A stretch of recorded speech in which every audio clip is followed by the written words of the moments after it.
Bom, então o que é o Rubicão, né? Na verdade, é uma crise que acontece na infância, ela antecede a adolescência e é um período que a criança sofre várias mudanças, né? Então tem as mudanças do corpo nessa idade, as mudanças nos hormônios, né? As mudanças em relação às emoções. E é justamente nessa fase que a criança começa a perceber, ela vai descobrindo que a vida não é infinita. Ela vai percebendo que a vida transcorre caminhos que não são tão belos, não são tão bons, né? Até então, antes disso, a criança ainda acredita muito, né? De que os pais vão sempre estar lá para proteger, de que nada de mal vai acontecer com ela, né? Eles criam essa fantasia ainda nos anos iniciais da primeira infância. Mas com a chegada do Rubicão, isso começa a modificar um pouco. E o que acontece é que a criança começa a fazer indagações a respeito da sua própria identidade.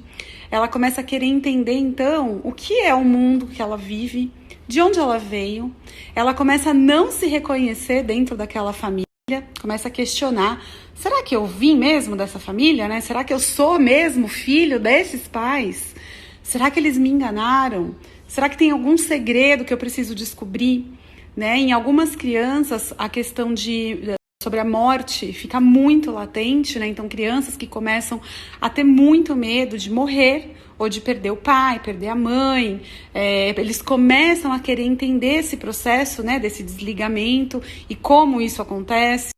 Então, as crianças ficam muito mais sensíveis em relação a essas questões que antes eram passadas despercebidas. Então, a gente percebe muitas mudanças em relação a isso no comportamento da criança.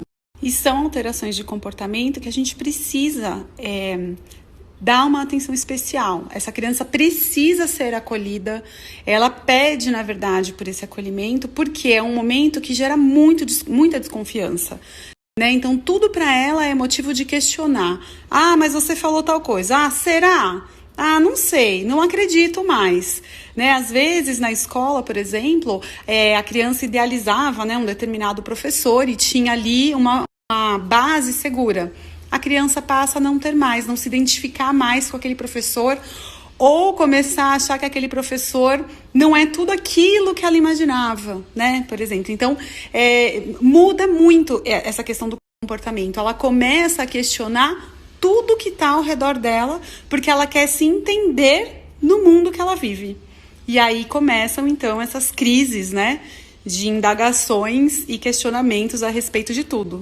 As características que a gente observa nessas crianças, e são muito similares quando estão passando pelo Rubicão, a gente percebe que a criança fica mais sensível, tem criança que começa a ter episódios de choro, principalmente noturnos, dificuldade para dormir, muito medo, especialmente, né, no noturno, na hora de dormir, medo da morte, começam a falar muito sobre esse assunto, crianças que começam a ter episódios de raiva, agressividade, ficam mais reativas a qualquer coisa, né, coisas pequenas, mas que reagem de uma forma mais estressada, mostram-se mais angustiados, sem paciência para resolver pequenos problemas. Então, são características específicas e que, se a gente for observar as crianças que estão mais ou menos terminando o segundo ano e no terceiro ano, apresentam. Podem prestar atenção. São crianças nessa faixa etária, né, que estão nesse ano escolar, entre o fim do segundo ano e o decorrer do terceiro ano, e na pré-adolescência, né? Então, é um sinal de que realmente as mudanças começam a acontecer. Nas meninas, as mudanças no corpo, né? Então, as mudanças físicas do corpo ficam muito evidentes e isso gera muita curiosidade sobre a sexualidade, às vezes não aceitação do corpo, né? Para as meninas também tem a questão hormonal, né? Porque é um período que antecede a primeira menstruação, né? A menarca, e isso gera um desconforto muito grande. Tem meninas que vão passar por esse período de uma forma mais tranquila, mas, de forma geral, mexe com todas, altera muito, né? A gente percebe que elas ficam extremamente sensíveis, reativas, emotivas, né? E gera muito desconforto mesmo. A maioria dos casos, a gente realmente observa as meninas dando sinais do Rubicão antes dos meninos.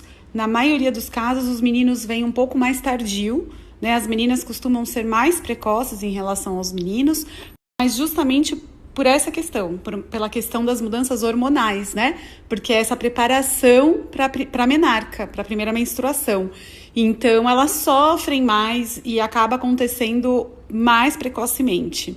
Os meninos também sofrem alterações físicas no corpo, né? Então eles também percebem essa diferença, essa mudança, aquela fase de estirão, né, que a gente vê e observa nas crianças. Vem também com os meninos muito forte essa questão da sexualidade, né? A descoberta do prazer, a descoberta do toque, e isso acaba também gerando muita dúvida, muita confusão, né? Eles ficam mais curiosos sobre esse assunto, têm mais vontade de falar sobre o assunto, né, e questionar a sexualidade.